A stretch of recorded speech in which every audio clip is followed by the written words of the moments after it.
Bonjour et bienvenue au podcast Zoe, un moment pour parler en toute vulnérabilité du deuil sous toutes ses formes. Aujourd'hui, j'ai la chance d'accueillir Marie-Philippe Desmarais, avec qui on va explorer plusieurs deuils, dont le processus d'infertilité, mais aussi d'une carrière professionnelle. Donc, Marie, merci d'avoir accepté l'invitation. Merci à toi, je suis trop contente. Moi aussi, comment vas-tu? Super bien. Yes. Oui. T'es-tu écœurée de En l'hiver? forme. Ah oui, quand même. Mais là, il fait beau aujourd'hui. Fait que Oui, ça réchauffe on le envoie cœur. ça dans l'univers, le printemps s'en vient. Exact, ouais, parce que le monde qui ne le savent pas, on filme les épisodes d'avance, Exact. donc ça va être en avril que ça va Ouais. sortir. Je pense que j'aimerais y aller un peu de façon chronologique, Ouais. donc peut-être revenir 10 ans en arrière. Dans le fond, tu venais d'avoir ta formation d'enseignante. Ouais. Est-ce que tu as toujours voulu enseigner? Pour vrai, oui et non. Ben oui, quand même. Là, je suis la plus vieille d'une famille de 4 enfants. Fait que j'étais comme une petite maman. Là. Fait que moi, enseigner, être comme là pour éduquer un peu la famille, c'était quelque chose que j'ai toujours fait et toujours aimé. Fait que tout le monde me dit « Ah, tu ferais une bonne professeure, tu ferais une bonne enseignante. » Fait que c'est sûr que t'es enfant, c'est sûr que ça reste dans ta tête. Puis tu sais, c'est quand même un emploi. Puis moi-même, à l'école, tu sais, j'aimais ça, l'école, j'aimais ça. Tu sais, j'observais les enseignants, puis j'étais comme « Ah oui, moi aussi, je voudrais faire ça. » Fait que oui, quand même, mais rendu au secondaire, mettons, j'étais comme c'est pas tant cool, tu sais, dans le sens où je suis quelqu'un qui aime faire différent, puis être un peu plus unique. Fait qu'on avait fait un oral à un moment donné sur le métier que tu veux faire. Ouais. Puis je me rappelle d'être comme si je veux pas être enseignante, je veux faire quoi? Fait que, j'ai aimé ça, tu sais, avec du recul, penser à ça, puis je me dis, ça m'a comme permis d'ouvrir des portes. Fait qu'il y avait la naturopathie. Je sais même pas d'où ça vient, là, mais à ce moment-là, j'étais comme, ça pourrait être ça. Mais sinon, je voulais être journaliste télé, je voulais faire de la télé, je voulais parler, travailler à la radio, peu importe. Ouais. Fait qu'au cégep, c'est un peu vers ça que je me suis dirigée, honnêtement. Puis OK, nice. après ça, j'ai fait, c'est un monde différent. Je me sentais pas tant à ma place, c'était très théâtral. Ouais. Puis j'étais comme, oui, je suis une personne extravertie et tout, mais c'est ça, c'était comme à un autre niveau. Donc, finalement, j'ai fait mission humaine, puis j'ai fait 4 ans d'université en enseignement préscolaire primaire. Ouais. Nice. Puis Body, comment que c'est rentré dans ta vie? Est-ce que tu en avais entendu parler par une amie?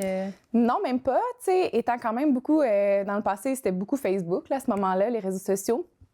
Puis je suivais, aucune idée comment elle est arrivée dans ma vie, mais une femme qui faisait ça, qui représentait déjà la compagnie Body, s'entraînait de la maison. Tu sais, c'est majoritairement ça là, qu'on fait. Pour ceux qui ne savent pas c'est quoi Body, on va peut-être juste l'expliquer un peu. Oui, c'est ça. C'est une compagnie de marketing de réseau qui représente la remise en forme à la maison. Donc, c'est une plateforme en ligne avec des entraînements, mais il y avait aussi des suppléments à côté. Puis, ayant toujours aimé vraiment bouger, là, j'ai enseigné la gymnastique, je donnais des cours en ligne des fois, pas en ligne, mais en présentiel, là, des cours d'entraînement, peu importe, des workouts. Je suivais cette fille-là, elle s'entraînait de la maison, puis moi, à ce moment-là, je finissais mes études, je commençais en enseignement, puis j'étais quand même une personne très anxieuse dans cette période-là de ma vie, puis penser à aller au gym, c'était comme grosse montagne. Je me disais, oh mon Dieu, comment je vais faire pour arriver à tout faire ça? Tu sais, je trouvais que c'était chargé comme horaire. Fait que ça m'appelait. J'étais là, moi, j'aime ça, être chez nous, puis tu sais, faire mes petits entraînements, mais encore une fois, un peu sceptique que ça allait être ma formule pour toujours, juste comme, peut-être que je pourrais l'essayer. Cette fille-là avait fait un concours pour gagner une bouteille d'eau, là, quelque chose de genre. Une bouteille d'eau, oui. Une bouteille d'eau dans ce temps-là, tout le monde voulait la bouteille d'eau. C'est plus les concours d'aujourd'hui. Fait que j'ai participé, puis j'ai gagné. Puis c'est comme ça qu'on est entrés en contact, puis on a échangé un peu sur nos vies. Puis t'es comme, mais mon Dieu, je pense que t'aimerais vraiment ce que je fais. Tu sais, autant t'entraîner de la maison, mais aussi représenter ça, puisque je pense qu'elle avait vu un peu mes réseaux sociaux. Je publiais déjà des recettes de smoothies. J'étais déjà active, je faisais des vidéos, tu sais, des choses que les gens normaux faisaient pas tant. Oui, pas back in the days. Exactement. Donc, c'est comme ça que j'ai dit, OK, pourquoi pas? Puis c'est la première fois que je me suis comme vraiment écoutée, tu sais, au lieu d'aller voir mes amis, mes parents. Je me suis fait ton intuition. Oui, puis j'étais comme, hey, let's go, le pays qui arrive, c'est quoi? Tu sais, j'aime pas ça, puis c'est tout. Ouais. Et ça a été comme un coup de cœur, un coup de foudre. J'étais comme, oh my God, je me sens tellement à ma place. Oh, wow. Fait que, ouais. Tu m'avais parlé que tu avais vécu des troubles alimentaires. Est-ce que Body est venu dans ta vie au même moment? Body est arrivé un petit peu après. OK, après. Oui, Body est entré dans ma vie, j'avais 25 ans, 24 ans. Puis c'est vraiment 19-20 ans là, que mes troubles alimentaires étaient vraiment un peu à leur pic, là, j'ai envie de dire. Ouais. Donc, anorexie, tout ça. Et Body, quand c'est arrivé, c'était aussi une façon, on dirait que dans ma tête, ça venait guérir un petit bobo. Tu sais, j'étais très extrémiste. Aller au gym, c'était toujours très intense. Les régimes de ce monde, là, je les ai toutes faites. Ouais. Tu sais, puis vraiment, j'étais en mission de prendre soin de moi de manière un petit peu plus douce. Tu sais, l'espèce d'équilibre qu'on sait pas trop c'est quoi, ça peut être différent pour tout le monde, mais moi, j'étais un peu à la recherche de ça. Je me disais, c'est-tu possible de pas être dans les extrêmes, tu sais? Fait que, oui, Body est arrivé dans ma vie à un bon moment parce que, tu sais, m'entraîner 30 minutes à la maison, ça me faisait sauver du temps, ça diminuait mon anxiété, puis j'avais l'impression que je prenais quand même soin de moi, tu sais. Ben oui. Mais j'allais pas dans l'extrême, donc... puis ça m'a permis de m'ouvrir à ce sujet-là aussi sur les réseaux sociaux. OK. Fait que, vraiment nice. rapidement, tout ce qui était un peu vulnérabilité, tu sais, c'est ça, je me suis permis de t'exprimer là-dessus. m'exprimer parce que je savais que je n'étais pas la seule à vivre ça, qui avait vécu ça puis qui voulait vraiment guérir de ça. Ouais. Puis c'est quand tu as fait le saut à temps plein avec Body? 3 ans plus tard, à peu près. OK. Ouais, j'enseignais, je faisais Body les soirs, le midi, pendant que je mangeais mon sandwich, puis les fins de semaine. Puis je me disais, hey, ça pourrait être cool, tu sais, l'été, quand tu es enseignante, tu travailles pas, fait ça va être mon projet pour mettre plus de temps. Puis bien sûr, entre-temps, moi, j'ai rencontré aujourd'hui mon mari là, dans ce temps-là. Puis lui, il était comme, tu sais, Marie, pourquoi tu le fais pas là, le move, tu sais? Parce que moi, je disais, quand je vais avoir des enfants, je vais être en congé maternité, puis je reviendrai pas enseigner. C'était comme, dans ma tête, ça allait être la porte de sortie. Tu sais, je voulais pas prendre la décision moi-même, on dirait. Je trouvais ça dur. Est-ce que lui est entrepreneur? Pas du tout. OK. Non, mais tu travailles pour quand même une grosse compagnie, là. Il est à la tête de ça, mais il a pas sa propre compagnie, mais ton papa l'est. Mon papa, oui. Fait que peut-être ça l'a un peu influencé. Absolument. Le fait que je pense, j'ai vu mon père aussi changer d'emploi dans sa vie, de carrière. Je pense que aussi, aux yeux de mes parents, c'était moins comme, mon Dieu, tu vas quitter l'enseignement, tu sais. T'avais quand même un support. Puis comme me disait mon père, c'est quoi le pire qui arrive, tu retournes enseigner, t'as ton diplôme, tu sais. Exact. Fait que ça m'avait vraiment rassurée, j'étais un peu anxieuse, mais tu sais, je me sentais prête, là. Tu sais, je mettais des heures, puis j'étais comme go, go, go. Donc, j'ai vraiment j'ai donné ma démission. Ça s'est fait en 2 jours. J'ai fait, bon, ben allons-y. Je donne ma démission. Puis à ce moment-là, je savais que j'allais déménager aussi. Donc, il aurait fallu que je recommence toute mon ancienneté. Fait que c'était comme quand même un bon timing. Fait que, tu sais, mon chum, qui était peut-être pas le plus grand... pas qu'il croyait pas en mon projet, mais tu sais, qu'il était peut-être plus dans la sécurité de hey, t'as une bonne job en tant que prof. C'est quand même lui qui me dit pourquoi tu fais pas le saut maintenant. Tu sais, je pense qu'il le voyait dans mon énergie, dans la passion que j'avais pour ce travail-là aussi, puis que ça marchait très bien. Là. Fait que on n'était pas stressés de faire le move. Donc voilà, ça a été ça. Wow! Ouais. Donc là, tu sais, tu construisais ta carrière, puis pas longtemps après, de ce que tu m'avais dit, le désir de fonder une famille est venu. Oui, vraiment. Parce que je me suis mariée, c'est ça, en 2019. Puis, tu sais, quelques mois après, on était déjà en mission. On voulait des enfants, le très traditionnel. On se marie, on a des enfants, on est comme ça, on voulait ça. Puis, mais encore une fois, c'est bizarre parce que quand j'ai commencé à essayer, autant que j'en voulais vraiment, vraiment, autant que quand mon cycle revenait naturellement, j'étais comme « Ah, OK, ça sera pas ce mois-ci ». Comme si c'était trop vite. C'était comme... OK, comme tu avais du recul, je me dis, c'est spécial pareil, mais... Parce que tu étais plus carriériste? Est-ce que c'est peut-être ça qui te... Oui, puis je pense que tout me faisait quand même peur. Tu sais, là, je me sentais loin de ma famille, j'ai déménagé. Mon travail prend beaucoup de place, je voyage, tu sais, je fais plein de choses que j'aime. Puis là, j'ai comme un peu la frousse, soudainement. Mais j'ai toujours voulu être maman, là, toute ma vie, là, plus que tous les jobs que j'aurais voulu. Tu sais, c'est vraiment... C'était mon plus grand rêve. Depuis jeune, t'avais un rêve d'être, c'est ça, exactement. Ah. Fait que ça a été... c'est ça, ça a été un moment...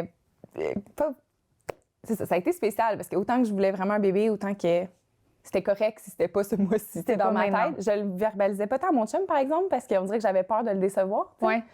Qui se dit, on t'en veut plus, tu sais, mais... Ça a été ça pendant quelques mois, secrètement. J'étais contente de ne pas être enceinte. C'est quand même bizarre, mais c'était ça. Puis tu m'as dit que tu avais quand même une conscience que c'était pas nécessairement facile pour tout le monde de tomber enceinte, qu'il y avait la possibilité, l'enjeu de l'infertilité. Est-ce que tu avais quelqu'un dans ton entourage qui avait déjà vécu l'infertilité, qui t'avait mis une puce à l'oreille un peu? Oui, bien plusieurs personnes. Ma mère, dans le fond, elle a 4 enfants, mais je suis la première. Puis juste, moi, ça a pris comme 3-4 ans avant d'arriver, là, finalement, naturellement, mais elle avait passé beaucoup de tests, une chirurgie, tu sais, comme... Elle était vraiment en processus de fertilité à ce moment-là. C'était différent d'aujourd'hui. Puis finalement, elle est tombée enceinte pas longtemps après ça, tu sais. Fait que ça a été... j'ai toujours su que j'étais l'enfant désiré, que ça a pris du temps, puis que c'est pas...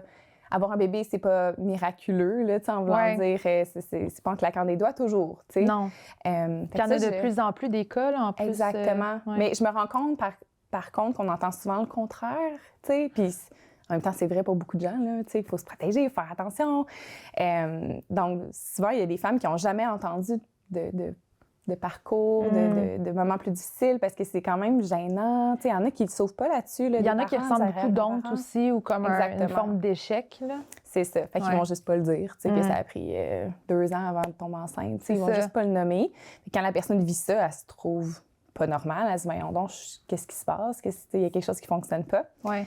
Mais ouais, j'avais vécu ça, puis d'autres membres de ma famille, tu sais, qui ont jamais réussi à avoir d'enfant. Hein. Fait que c'est sûr que, tu sais, ça reste comme, oh, OK, il y a comme, c'est pas parce que tu veux un enfant que tu vas absolument l'avoir de la façon que tu veux.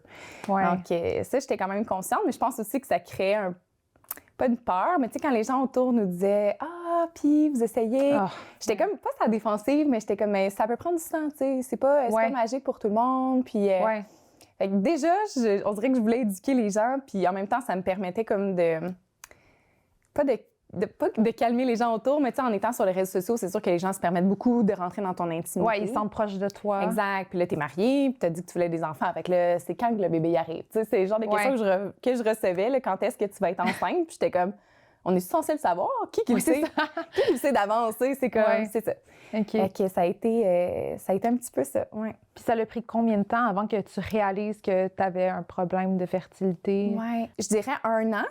Okay. 1 an d'essai. Puis j'avais lu là-dessus, quand en bas de tel âge, ben ils disent 1 an, 1 an et demi que ça peut prendre. OK. Fait qu'après 1 an, je te dirais une petite cloche là, qui est sonnée, même si c'est pas à tous les mois qu'on avait regardé, mais pas mal 1 an après avoir vraiment, même regardé mon ovulation à chaque mois, être vraiment comme très... tout était très calculé, là. C'est pas la plus belle des choses, mais quand même, on peut pas dire qu'on n'avait pas essayé de la bonne façon. Là, on comprenait tout comment ça fonctionnait, puis on regardait tout ça. Puis mon chum, lui, était prêt, il était comme, mais pourquoi qu'on n'y va pas en clinique? Fait que c'est lui qui a un peu initié les démarches. C'était comme, on va avoir des réponses. Moi, j'avais tellement peur, on dirait qu'on me dise, ben tu pourras pas avoir d'enfant. Tu sais, que ça se finisse là. On dirait que je voyais pas le fait que l'équipe médicale, peu importe, elle allait être là pour me trouver des solutions. T'sais. On dirait que j'avais peur qu'on me dise, c'est à cause de toi, puis malheureusement, ça marchera pas. T'sais. Ouais. Mais quand tu rentres dans le processus, nous, finalement, ça a été après 18 mois. On a comme vraiment cheminé mentalement, puis mon chum, c'est ce que j'ai aimé de lui, il était comme, c'est toi qui dis le go, tu sais. Fait que, on a appelé. En fait, c'est une amie qui m'avait dit, hey, j'ai appelé, puis il y a, mettons, 3 mois d'attente. Puis là, moi, dans ma tête, quand t'appelles, c'est demain que t'as ton rendez-vous, tu sais. J'avais pas compris ça. Là, j'ai fait, oh, OK, je suis en retard, tu sais, mettons déjà, par rapport à ce que j'avais dans ma tête. Fait que j'ai appelé. Puis finalement, ça a été super vite. Je pense comme 1 mois et demi, ils m'ont appelé. Fait que j'étais comme, oh my God, c'est maintenant. Un petit stress qui embarque. Mais je me suis vraiment tout de suite sentie comme si je déléguais ça, mettons. L'image que j'avais, c'est comme j'embarque dans un bateau, mais là, c'est plus moi qui va contrôler. Tu sais, c'est plus moi comme le capitaine. Il y a quelqu'un d'autre qui va me dire un peu quoi faire, puis moi, je vais me laisser guider là-dedans. Puis c'est une belle façon de le voir. Là. Exact. Fait que, puis on est rentrés, c'était encore un peu la COVID. Fait que c'était particulier quand même. Là, tu rentrais là, tu avais 1 heure, fallait que tu arrives.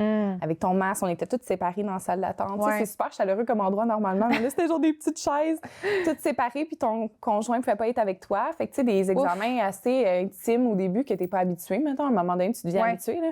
Mais au début, tu ne l'es pas du tout. Puis non. Moi, c'était genre ma plus grande peur. Là. Fait que mon chum était dans l'auto. Ah oui, parce que tu avais peur. Je pense, t'en avais parlé sur tes réseaux des aiguilles. Bien, tous les rendez-vous médicaux, là, c'était genre ma pire phobie. Les premières fois, je suis allée genre médicamentée, là, mettons, avec des activants pour... Ouais.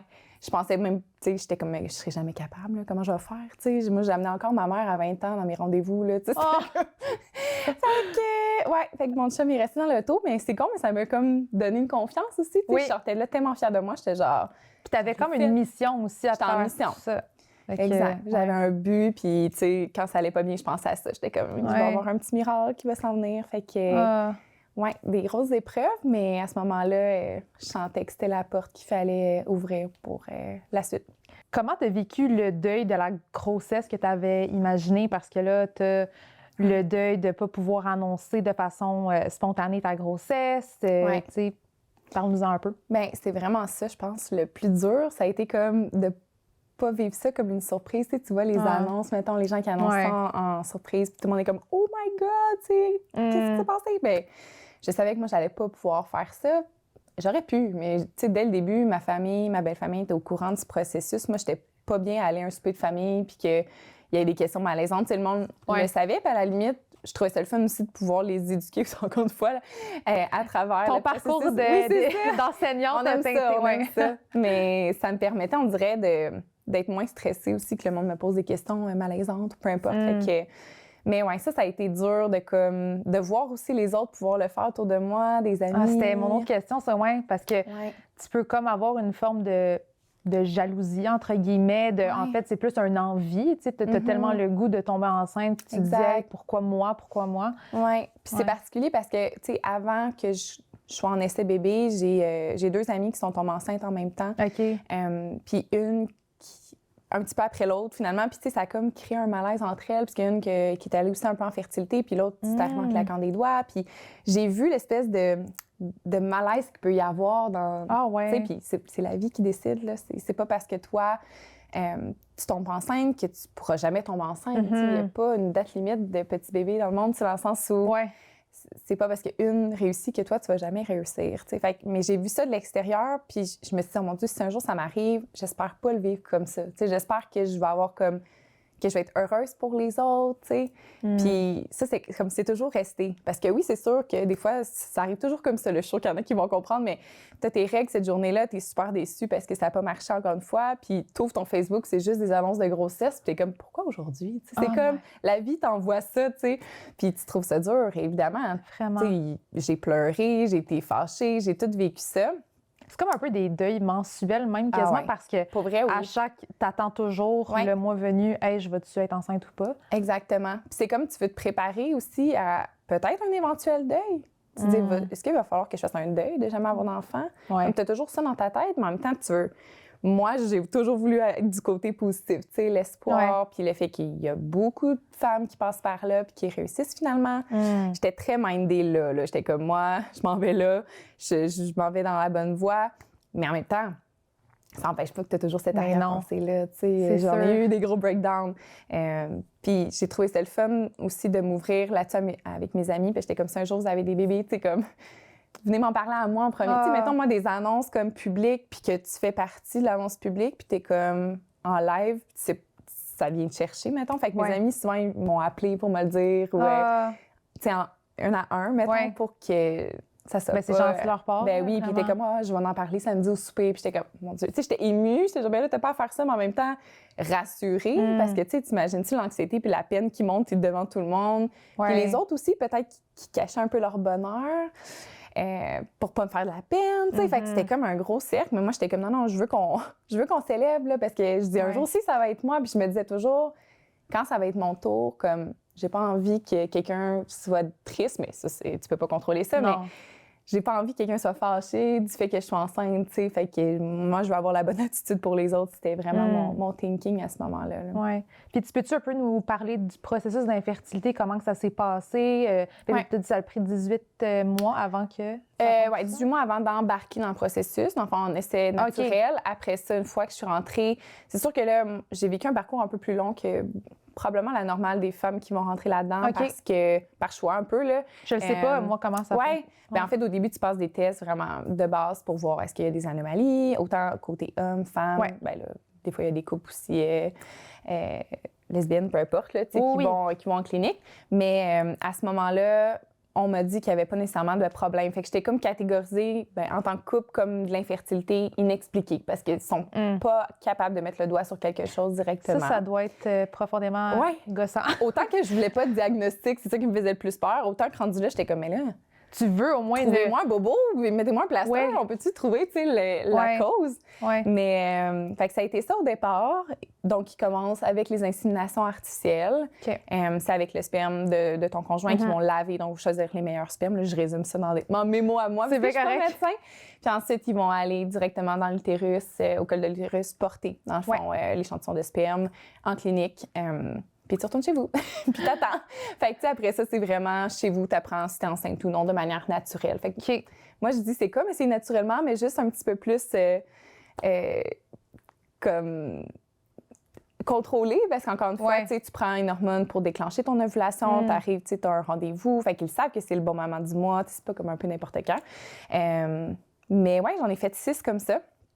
6 inséminations, mais ça a été comme sur pas mal un an presque parce que j'ai pris des pauses, je continuais de travailler, je voyageais encore. Fait que, tu sais, il y a des mois que ça donnait pas, puis je me respectais. Tu sais, je sais qu'il y en a qui se disent, moi, j'arrête tout et j'avance, je veux me rendre le plus loin possible. Mais c'est ça que tu m'avais parlé après entrevue, que justement, tu voulais pas t'arrêter, que tu voulais continuer ta vie malgré, tu sais, les épreuves. Exactement. On dirait que je me suis toujours dit, je sais pas combien de temps ça peut me prendre.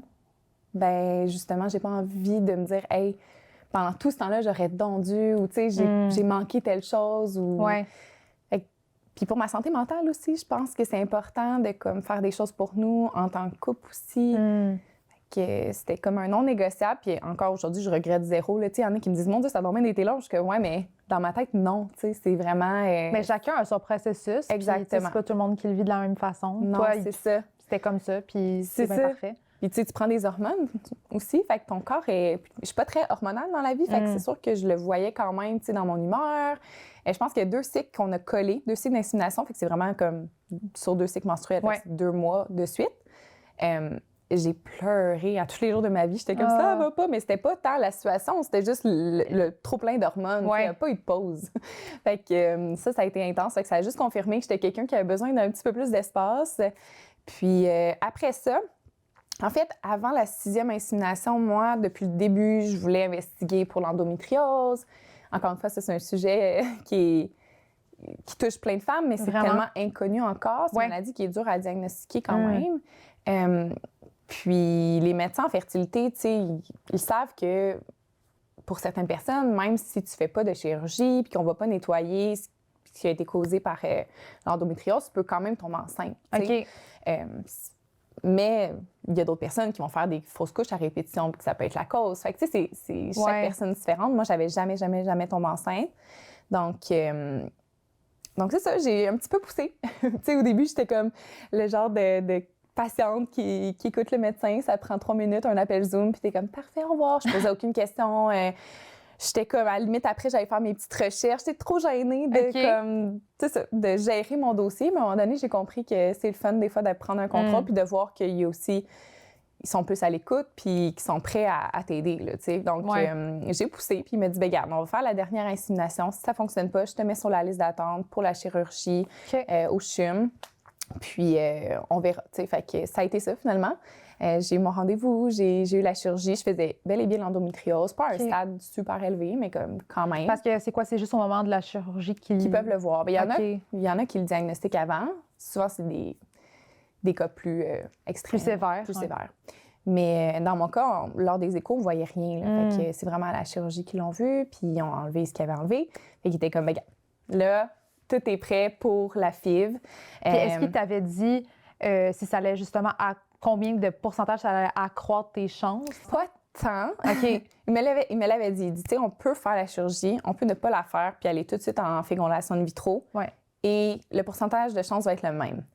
Mais moi, dans ma tête, j'ai connu des filles qui ont fait la fécondation in vitro, puis qu'après, ça n'a pas marché, sont allées investiguer, il y avait l'endométriose, ils ont tout refait le processus, tu sais, à l'envers, mettons. Fait que moi, j'étais comme, si je le fais, je veux le faire à l'endroit, même si ça me prend plus de temps, je m'en fous, je suis là. On est là-dedans. Je vais avoir des réponses. Puis si c'est pas ça, bien, peut-être que mentalement, je vais enlever cette croyance-là que c'est à cause de ça que je tombe pas enceinte aussi, tu sais. Puis ma mère, moi, elle avait eu cette chirurgie-là, elle tombe enceinte pas longtemps après. Fait que ça t'avait donné espoir quand même. Oui, quand même. Finalement, je suis pas tombée enceinte naturellement. Là. On était quand même allés en fécondation in vitro. Mais je suis arrivée là comme avec vraiment une paix d'esprit. J'étais prête. J'étais comme, OK, bien, c'est notre option. Puis c'est l'option qui donne le plus de... Le taux de réussite est plus élevé, évidemment. Puis à l'interne, tu te rends compte qu'il y a beaucoup de solutions. Ils peuvent tellement adapter... Tu sais, comme au jour le jour quasiment, là, ton protocole. Fait que c'est vraiment... tu te sens vraiment comme suivi, accompagné, tu te sens bien, tu sais. Donc, voilà, c'est comme ça qu'on a construit nos petits embryons. Puis est-ce qu'à travers ce processus-là, tu sais, oui, tu me dis que tu as gardé une belle persévérance, mais est-ce que tu t'es déjà senti comme un échec ou tu as vécu une certaine honte? Ben oui, c'est sûr. Là, pendant tout le processus d'insémination, chaque mois, puis j'en parlais beaucoup sur mes réseaux sociaux, mais il y a des mois que j'en ai juste pas parlé parce que je trouvais ça lourd d'être toujours... Fois. Oui, puis tu sais, les gens étaient déçus pour moi, puis je comprends, là, moi aussi, je serais triste, tu sais, pour une autre personne, de savoir que comme ça n'a pas marché pour elle, tu sais. Ouais. Fait que je me suis dit, OK, là, je vais juste prendre du recul, tu sais, garder ça un petit peu pour moi, puis on continue d'avancer, mais... Puis ton chum, à travers ça, comment il a vécu ça, lui? Mon chum, c'était genre la roche, là. Non, mais tu sais, la personne... Le pilier, là. Ouais, le pilier, la personne solide. Tu sais, c'était moins une personne comme qui démontre beaucoup ses émotions, mais il a vraiment été là pour moi, tu sais, juste pour m'encourager. Je manquais des fois un petit peu de courage, tu sais, fait qu'il était toujours là. Tu sais, il était à tous mes rendez-vous, il prenait congé. Tu sais, je veux dire, la majorité des femmes, ils vont seules. Tu sais, t'es dans la salle d'attente, ils sont seuls. Ils vont à leur petit rendez-vous d'échographie. Mais c'est parce que ça se fait à deux, ça, ben aussi. Oui. Donc, c'est le fun, ouais, puis lui, il aime vraiment le côté médical. Fait que, tu sais, il posait des questions. Moi, j'étais comme, je voulais rien savoir, tu sais, comme... Fait que c'était le fun, parce que rendu à la maison, j'avais confiance. Au début, c'est lui qui me faisait même les injections, là, dans le ventre. Fait que j'étais comme, si t'étais pas là, qu'est-ce que je ferais, là, tu sais? Ouais. Puis voilà, fait que, tu sais, lui, il a vraiment vécu... c'est vraiment, je pense, quand je suis tombée enceinte, qu'il m'a dit... J'y ai déjà pensé, tu sais, est-ce qu'on... C'est après qu'il me l'a comme dit, tu sais, j'ai quand même eu peur qu'on n'ait pas d'enfant, tu sais. Ouais. Mais pendant, il me le disait pas. Tu sais, parce que moi, je verbalisais beaucoup. Il voulait pas t'influencer, peut-être, ou comme... me décourager ou faire de la peine. Mais c'est drôle parce que pas longtemps avant qu'on commence la fécondation in vitro, on avait eu cette discussion-là en voiture, puis j'étais comme, on a tombé une belle vie, tu sais. Puis on voyageait, tu sais, je travaillais encore avec Bonnie dans ce temps-là, puis on était juste comme heureux, tu sais, on s'aime, on fait plein de projets, tout ça, mais je lui avais dit à ce moment-là, pour vrai, si ça fonctionne pas, comme je suis certaine qu'on va avoir une belle vie, tu sais, puis les deux, on était comme un peu sur la même page, mais on n'avait jamais abordé ça, le fait de pas avoir d'enfant. Exact, parce que ça l'avait, j'imagine, jamais vraiment été un plan B.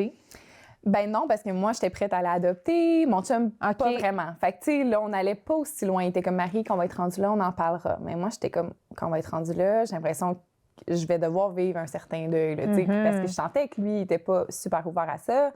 Moi, vraiment ouverte. Fait que, tu sais, on abordait moins ces sujets-là dans ces situations-là. On n'était comme pas là.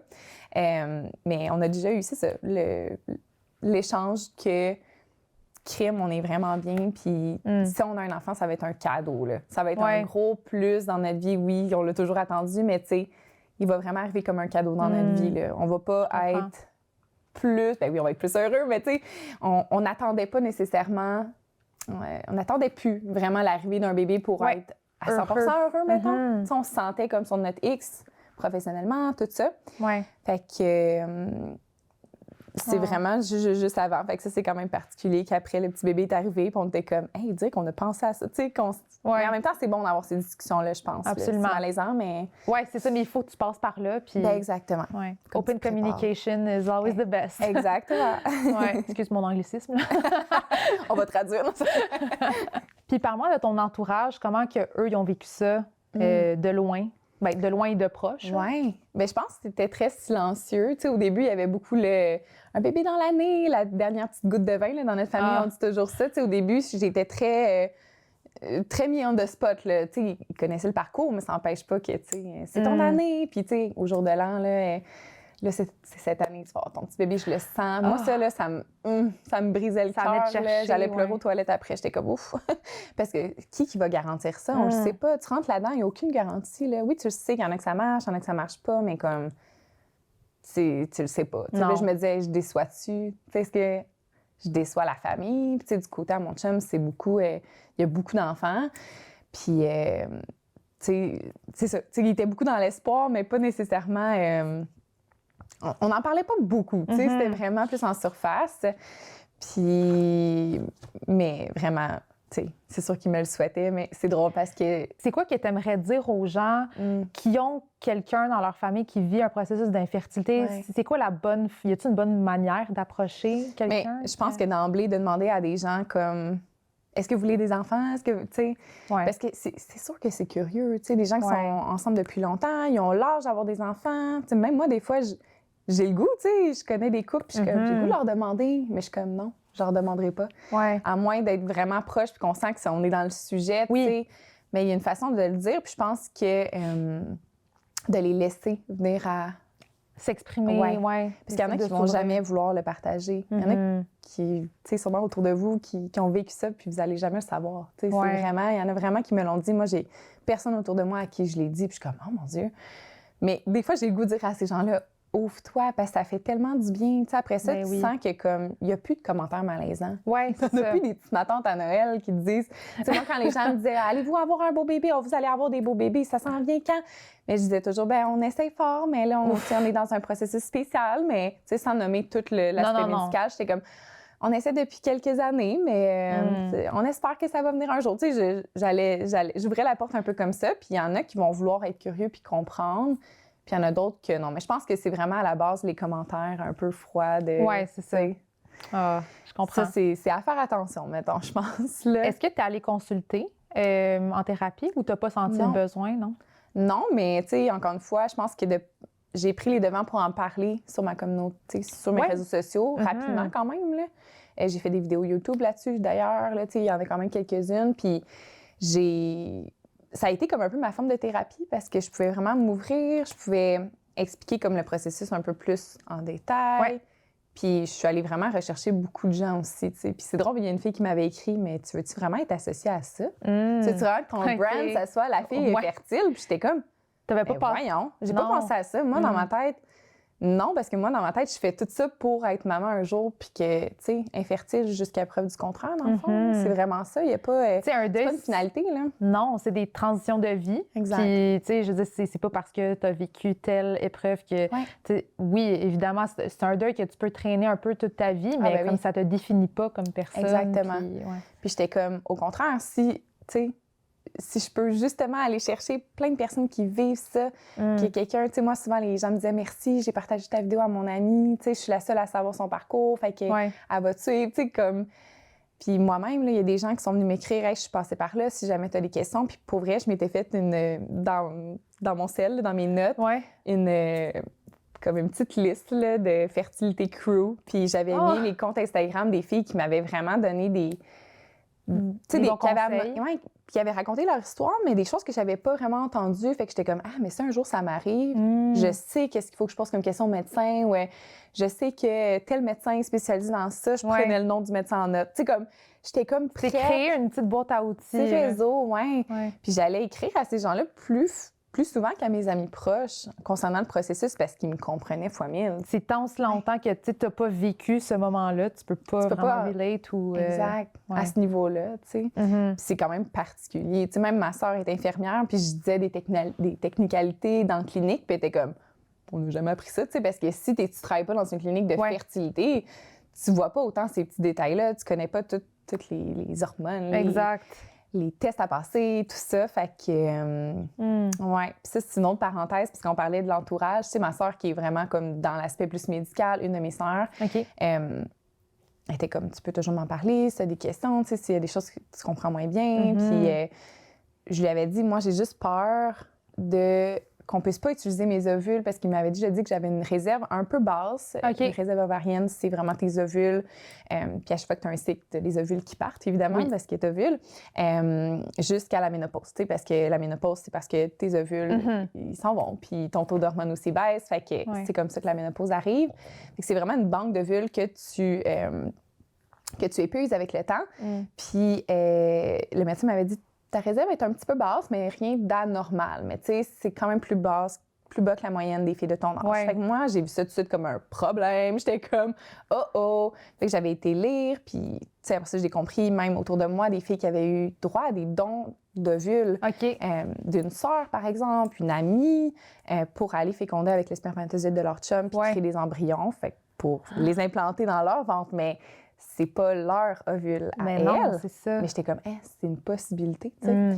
Puis ma sœur, elle m'avait appelée en pleurant, puis elle était comme, si jamais tu as besoin d'ovules, je vais te les donner. Puis ça a été vraiment touchant, puis ça m'avait rassurée. J'étais comme, mes sœurs sont... Mettons, ma sœur est prête à faire ça pour moi, tu sais. Puis je suis comme pas rendue là, mais ça va être une autre solution, tu sais. Moi, tant qu'il y a des solutions, j'étais comme, on avance, let's go. Fait que ça m'avait full émue de sa part. Puis, tu sais, ma mère, j'avais l'impression que c'est la personne que j'appelais tout en pleurant. Là, à chaque fois que ça allait pas bien, je l'appelais directement. J'étais comme, elle peut tellement relate, là. Elle, ses amis, il y avait eu leur famille de 3 avant qu'elle puisse avoir un bébé, là, en voulant dire, ça a pris vraiment du temps, tu sais. Fait qu'elle a vu toutes ses amies avoir plein de bébés, puis elle était encore au stade de la case de départ. Fait qu'elle était comme, est-ce que tu t'en fâchais? Tu sais, elle m'aidait à m'exprimer, puis à mettre des mots, mais c'est ça. Mais elle était comme, elle dit, tu sais, ma mère est plus spirituelle, puis ça m'aidait aussi OK. Mais moi aussi quand même, là, mais tu sais, elle m'amenait beaucoup là, puis ça me faisait du bien de... Ah, mais c'est cool. Ouais, de sentir que, c'est ça, j'avais autre chose, puis que ça me faisait du bien de penser à ça. Puis raconte-nous le moment que tu as appris que tu étais enceinte. Oh my God. Ouais, encore une fois, c'est pas une surprise, hein, parce que là, tu fais la FIV, tu fais le transfert d'embryon, finalement, du premier embryon qui est congelé, qu'on a implanté dans l'utérus, puis... Après ça, tu as les prises de sang quelques jours après. Mais moi, je voulais pas que la petite madame m'appelle pour me dire « Votre taux est à... » Puis que c'est ça qui dit que tu es enceinte, là. Ouais. C'est un peu impersonnel. Fait puis ils conseillent pas de faire de tests à la maison. Moi, j'étais comme « Hey, je serai pas la première, là. » Fait que... Puis je voulais tellement le faire... Je voulais vraiment faire une surprise à mon chum. Je voulais pas qu'on le fasse ensemble parce que j'étais comme...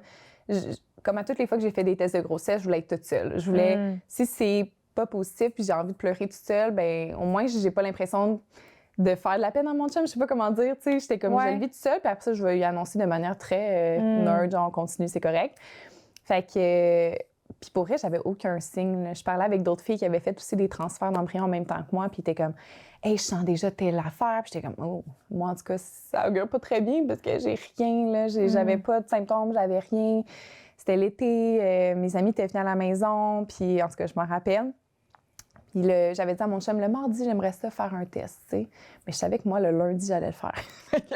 Lui, il était comme, OK, parfait, mardi. Fait que le lundi, il se lève pour aller au travail. Non, moi, je me lève avant lui. Puis je suis descendue en bas, j'ai fait mon petit test sur un pipi. Ben, je fais de pipi sur mon petit bâton. Puis j'attendais, puis j'avais été aussi stressée de toute ma vie, là, pour vrai. Puis quand je l'ai tourné, j'étais comme... Mais c'était quand même très pâle, mais j'étais là, non, j'ai fait beaucoup de tests là, dans ma vie, j'ai une collection là, de... Oh my God! Puis je voyais vraiment 2 lignes, mais j'étais comme, je suis folle, j'ai encore les yeux collés, on est le matin, genre là, j'envoyais à des amis, ils sont comme, t'es enceinte? Je suis comme, what the fuck? Tu sais, pour vrai, ça a été vraiment un choc. Ça l'a pris un moment où tu réalises. Du coup, j'ai pas pleuré, là, j'étais comme... Mais ça se peut pas. En même temps, c'est pas une surprise, là. Mais c'est parce que tu te protèges quand même à chaque fois aussi par peur d'être déçue. Ben oui. Puis là, encore une fois, tu dis, bon, là, t'as fait le test, mais est-ce que le taux d'hormones est assez élevé? Ils vont nous le dire au téléphone. Fait que là, on est comme pas encore là. Fait que je monte à l'étage, puis je fais un autre test qui est un peu plus, mettons, de qualité, là, plus poussé. Fait que je le fais, puis là, il y a vraiment 2 lignes, là. Comme... Vraiment. Là, j'ai vraiment vécu un moment toute seule dans la salle de bain, tu sais, genre, je pleurais, mais je l'ai pas pleuré fort parce qu'il était juste à côté. Fait que là, le temps que lui est il allait prendre sa douche, là, moi, j'ai tout mis ça sur le lit j'avais préparé un petit truc comme bébé en route ou un affaire de bain, là, avec le chien à côté, le toutou, le petit bâton. Puis là, je l'attendais. Puis le plus drôle, c'est que je filmais la scène pour comme un souvenir. Puis il est sorti de la salle de bain, mais tout nu. Tout nu. Fait que là, je suis comme, oh non! Fait que là, j'arrive avec ma petite serviette, je l'enroule autour de sa tête. Puis je suis comme, viens ici, j'ai une surprise. Puis là, tu sais, il a comme deviné, tu sais. Oui. Fait que là, on a vraiment vécu comme un gros oh my God. Mais je pense qu'on le réalisait pas. C'est pour ça qu'il est parti au travail, puis toute la journée, il dit, mais voyons, je le réalise pas. Je suis comme, moi non plus, je suis assise, puis je regarde dans le vide. Genre, ça a été ça ma journée. J'étais comme, ça se peut pas. T'es un peu paralysée. Puis là, j'imagine aussi, est-ce que tu étais comme en mode protection jusqu'aux fameux 3 mois? Oui. Ah oui, j'ai tellement. On dirait que quand t'es là-dedans, t'entends toutes sortes d'histoires. Là. Fait que tu veux être contente. Moi, je disais toujours, s'il y a quelque chose de positif dans ton parcours, vis-le. Tu sais pas, tu vas peut-être le vivre 2 semaines, 3 semaines, 1 mois, mais vis-le. Parce qu'à chaque fois, si tu le vis pas, tu vas regretter d'avoir pas vécu ta joie au départ si, mettons, c'est ton bébé pour 9 mois, là, tu sais. Fait que, mais la chance qu'on a un peu en fertilité, c'est qu'on a comme une échographie qu'on fait un petit peu plus d'avance, mettons, que quelqu'un qui tomberait enceinte naturellement, pour voir un peu s'il y a un petit cœur, si l'embryon se développe quand même bien. Fait que, tu sais, rapidement, on a su qu'il y avait un petit cœur, puis que ça allait bien, mais c'est pas à 12 semaines, c'est comme à 7 semaines, fait que c'est assez tôt. Fait qu'après ça, t'as encore une couple de semaines à vivre avant d'avoir, tu sais, des tests plus poussés, puis voir s'il y a des anomalies, tout ça. Mais voilà, ça a été ça. Donc j'ai vécu, tu sais, mais honnêtement, j'étais tellement comme zen, comme pendant toute ma grossesse, c'est comme une zénitude qui m'a habitée, genre du jour 1, là, quasiment. Fait que, non, j'étais juste comme vraiment confiante. Tu sais, j'allais à mes rendez-vous zéro stressée à comparer à avant. J'étais juste comme... Je te laissais Je voulais guider. comme incarner ça, ouais. Ça a Ouais. été comme tout naturel. Fait que, voilà, Ah. c'est comme ça qu'on l'a appris. Puis là, ton Lionel, il y a bientôt 1 an. Oui, ouais, très bientôt 1 an. Comment tu vis ton rôle de maman? Ça passe trop vite. C'est Ah. c'est fou. Ça va tout à l'heure, mais pour vrai, c'est la plus belle chose. Là. Autant qu'il y a des journées que je vais être cernée jusque-là, puis je suis comme, quand est-ce que la journée finit? Il y a des journées plus difficiles. Oui. Pas tant que ton enfant va être difficile, mais juste comme tout autour, tu mets toute ton énergie à ton enfant, puis ça fait partie de ta vie. Mais Vraiment. honnêtement, j'ai toujours rêvé d'être maman, puis je le vis, ça. fait que je le vis vraiment pleinement. J'imagine le niveau reconnaissance, gratitude, c'est comme... Fois 1000. Fois 1000, Tu sais, ouais. même quand tu as un petit doute, une petite tristesse, t'es comme, mais j'ai toujours voulu ça. Tu sais, que ça remonte comme naturellement. Tu sais, cette reconnaissance-là, gratitude d'avoir un bébé en santé, puis Ouais. de vivre ça. Oh. C'est fou. Puis est-ce que le projet d'avoir un autre enfant fait partie des possibilités ou... Oui? Oui, puis c'est drôle parce que là, on parle de deuil, mais encore une fois, tu sais, moi, j'ai toujours voulu plusieurs enfants. Là, c'est sûr que dans notre situation, 2, ça serait mon idéal. Mais ces temps-ci, on dirait que je suis comme, tu sais, est-ce que je vais devoir vivre un deuil de ne pas avoir plus qu'un enfant? T'sais, on ne sait jamais. C'est pas parce que t'en as eu un que ça va tout de suite marcher la deuxième fois, tu sais.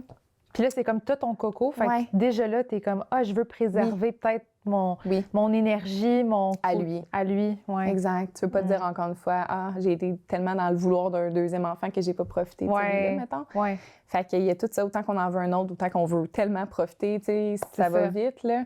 Mais oui, on aimerait bien ça. Parce que je t'envoie beaucoup de bienveillance. Merci, c'est gentil. Avant qu'on revienne à Body, j'aimerais ça te présenter notre partenaire au podcast, qui est Département des moments. Est-ce que tu connais la compagnie? Non. C'est une compagnie qui crée des célébrations de vie sur mesure, soit avant un départ ou après un décès. Oh my God, c'est fait. Oui, donc vraiment sur mesure, que ce soit pour célébrer justement tes grands-parents avant qui quittent ou en soins palliatifs. Donc, il y a vraiment plein de belles avenues. Puis, ils ont une question à te poser.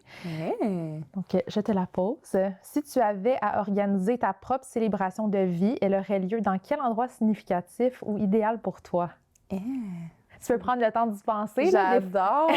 On dirait que la seule chose qui m'est venue en tête, c'est que moi, j'arrête pas de dire « faut qu'il y ait de la musique gospel ». Genre, j'aime tellement ça. C'est genre des chansons qui m'émeuvent full, mais en même temps qui est joyeuse, tu sais. C'est pas juste triste. Fait que ça, c'est sûr. Mais si j'avais vraiment le choix à 100%, ça serait sur le bord de l'eau. N'importe quelle eau. Moi, l'eau, ça m'apaise, ça... T'es-tu un signe d'eau? Non, je suis un Verseau, donc un signe d'air, mais Verseau, en tout cas, bref. Ouais. Mais ça a toujours été comme l'endroit pour moi qui me fait du bien, que j'aime me retrouver. Fait qu'on dirait que j'imaginerais ça. Je sais pas où, mais... Ah, mais c'est super. C'est bon, quelque part. Cool. Parfait.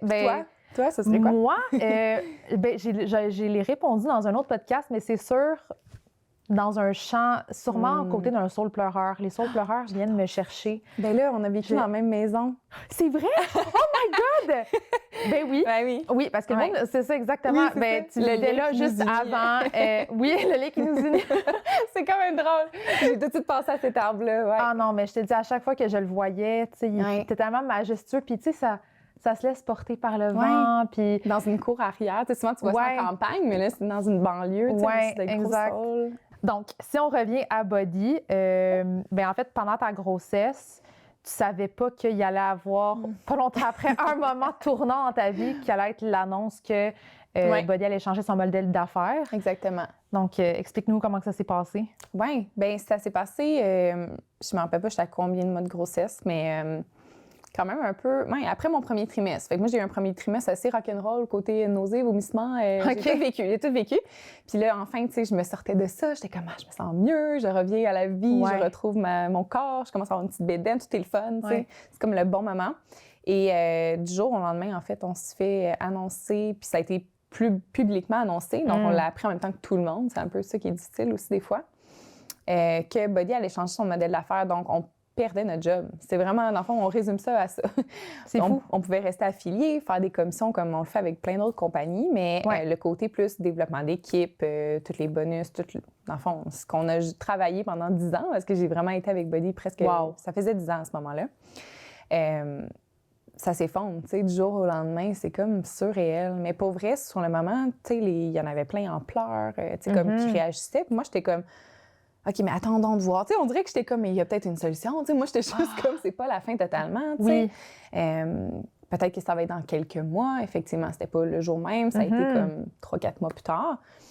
Mais quand même, c'est comme une grosse annonce, là. Absolument. Ouais. Est-ce que tu avais déjà ralenti un peu ta cadence au travail? Quand même. Ou... Bien, en fait, tu sais, l'avantage aussi du marketing de réseau, c'est que plus tu avances là-dedans, bien, tu travailles tout le temps quand même. Mais je veux dire, tu as déjà moins un cette pression-là de réussite parce qu'il y a un roulement, puis tu as quand même un revenu résiduel qui est là. Fait que je l'avais travaillé, cette liberté-là. Fait que oui, je travaillais moins, tout en étant quand même très présente, mais j'avais moins ce stress-là financier, on va dire. C'était comme, OK, ça fait des années que je travaille pour ça, on a mis beaucoup de côté, on est bien, tout ça. Fait que puis j'avais toujours imaginé ce moment-là, là, d'avoir un enfant puis d'avoir cette liberté-là, d'être avec lui. Fait que c'est sûr que ça vient un peu briser la vision que tu as travaillé tellement pour puis que tu le voyais enfin venir. Ben oui. T'sais. Mais en même temps, je pense que quand tu es là-dedans aussi, tu te protèges un peu tout le temps. Là. C'était pas comme si on savait pas que ça pouvait arriver. Mais au Québec, nous, ça allait vraiment bien. C'est ça qui est particulier. Aux États-Unis, mettons, on savait que c'était vraiment difficile. Mais nous, quand je parle des leaders au Québec, on était tous en ascension. Là. Bien, c'est sûr qu'à comparer aux États-Unis, peut-être qu'on se démarquait, mais nous, on constate que ça allait bien encore. Fait que pour nous, ça a été plus un choc, je pense. J'arrête pas de dire que c'est comme une peine d'amour pour moi. Là. C'est vraiment comme si tu étais dans une super belle relation, tout va bien, ça fait des années que tu es avec la personne. Puis du jour au lendemain, comme moi, je m'en vais. Là. Puis t'es comme, attends un peu, là. Je comprends pas, là. Ça se fait pas que tu t'en ailles. Puis oui, je pars demain. Ah, OK. Fait que tu vis un gros deuil, puis t'es pas prête à remplacer cette personne-là. T'es juste comme. Tu vis ta peine. Là. Fait que moi, ça a vraiment été ça. Là. Je voulais parler à personne pendant comme une semaine. J'étais juste dans ma bulle. Je faisais juste pleurer. J'étais comme, oh mon Dieu. Mais en même temps, j'arrêtais pas de dire, ça arrive quand même à un bon moment, dans le sens où. Oui, ça va être la fin de body, mais moi, je vais avoir mon bébé. T'sais, moi, j'ai genre le plus gros des cadeaux, finalement. Puis je vais être en congé maternité pendant 1 an. Fait que j'ai le temps de me trouver autre chose. Puis financièrement, je suis pas comme serrée, dans le sens où je me dis, j'ai été intelligente avec mon argent dans les dernières années. Fait que je suis capable de continuer de vivre quelques années nécessairement sans avoir une pression de trouver un autre emploi absolument, de devenir employée quelque part ou peu importe. Je savais que j'allais vouloir rester sur les réseaux sociaux, j'allais vouloir faire quelque chose avec ça, mais quoi exactement, je ne savais pas. Je me suis pas tournée tout de suite vers autre chose, tandis que d'autres filles l'ont fait. Ça, moi, j'ai trouvé ça dur, tu sais, parce que je me sentais... que tu avais une équipe. J'avais une grosse équipe, oui. Puis là, tu te sentais comme un peu trahie, peut-être, que le monde y aille aussi vite? En même temps, je les comprends, là, je peux pas rien faire. Moi, c'est juste que je me suis sentie déjà mal que ça arrive. Puis je me disais, hey, c'est moi qui les inspirais à joindre l'équipe, on était une famille, tu sais. Puis là, tout pète, c'est comme... Oh, OK, attends un peu, il y en a qui se retournent tout de suite de base, comme ils ont perdu leur chum, mais ils sont tout de suite allés voir quelqu'un d'autre. Tu comprends? C'est comme, ça fait un choc, tu dis, ben voyons. Mais en même temps. Comme si ça appartenait peut-être pas autant comme que toi, tu l'étais. J'étais comme, ils ont-tu de la peine aussi? Je voulais comme les appeler puis juste pleurer pendant des heures, tu sais. Mais, fait que moi, ça a été difficile. Tu sais, juste mon téléphone, on travaille sur les médias sociaux, on a 1 million de photos de nos événements, tu sais, comme même dernièrement, là, j'avais des souvenirs, j'étais comme, faut-tu que je les supprime? Mais j'étais comme. Non, parce que, tu sais, dans ma tête, c'est comme un chapitre de vie tellement important. Genre, je me suis transformée à plein niveau. J'ai guéri d'un trouble alimentaire.